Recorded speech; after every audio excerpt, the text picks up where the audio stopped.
Ayan, siguro mga isa't kalahating kilo na yan siya.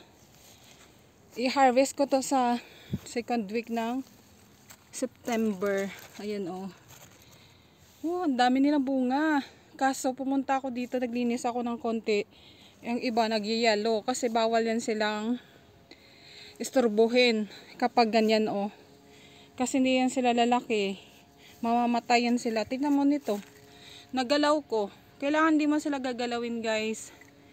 Kasi mag-yellow sila ng hindi sila lalaki. Ganun. Tingnan natin na sa kabila. Yung dito oh. Sa taas. Sobrang dami din ng bunga niya. Pero ayun oh, malaki na din. Kaso hindi pa siya pwedeng kainin. Dito din. Ayan, ang dami. Maliliit lang siya. Ayan oh. Bigyan ko tong aking kasamaan sa trabaho. Tapos, yan ang aking tomato. Update lang yan guys. Konting video lang. Thank you for watching. Good morning guys. Saturday. Kahit naantok pa ako, ay harvest ko na yung aking mga kalabasa guys. Kasi kahit na medyo sila, maliliit. Ayan oh. Ang dami kasi nilang bunga kahit maliliit, diba? Display ko na lang siya ng kasi oh. Umulan kasi at nagalaw yan oh. Kaya nabubulok sila. Malamig na. Kailangan ko nang i-harvest yan.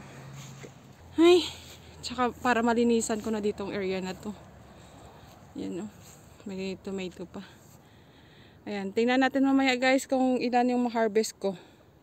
Guys, yan na yung na-harvest natin. Medyo marami rin siya. Pero yung pinakamalaki, nakuha ko na yun. Kasi paghawak ko, nasipa ko siya. Nasipa paghawak ko. At naano ko siya, naano ng paa ko. Naglagatok. Sabi, wak! Then natanggal na siya. Kaya yan nandun sa baba yung yung sa loob ng bahay na yung pinakamalaki guys. Nung isang araw ko pa yung natanggal. Ayan na nang na-harvest natin ngayong taon. At na naman ako ng ng buto para itanim ulit next year kung makabalik pa ako dito. Ayan. Ayan ang harvest natin. Thank you for watching.